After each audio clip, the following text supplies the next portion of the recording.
challenge is Manila Bay cleanup. Ang Manila Bay, ang laki nito. Hindi kamukha ng Boracay, isang isla. Manila Bay at saka ang Laguna de Bay, sakop yan. Tatlong region. Region 3, Region 4A, NCR. Ilang probinsya?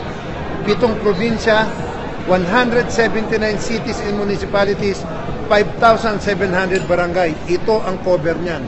Kaya ngayon, nakita nyo, pagka pala nagtulong-tulong si Secretary Anyo, Secretary Simato, lahat ng mga ahensya na cover ng toka-toka, andi dito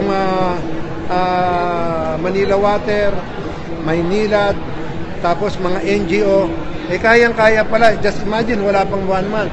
Pero yung nakikita nyo ngayon sa Manila Bay, pagbalik ng hangin, mawawala uli yan, not unless we address the problem. Saan ba nanggagaling ang basura? Sa bahay. Kung sa bahay pa lang, ginagawa na ng mga kapitan ang trabaho ninyo, ini-implement nyo ang batas. Republic Act 9003. Dapat siguro kayo rin sa media, ipaalam natin sa ating mamamayan kung ano ang batas.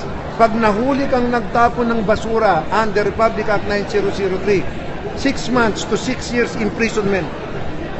4,000 to 6,000 ang iyong penalty na babayaran. May nakakaalam ba niyan?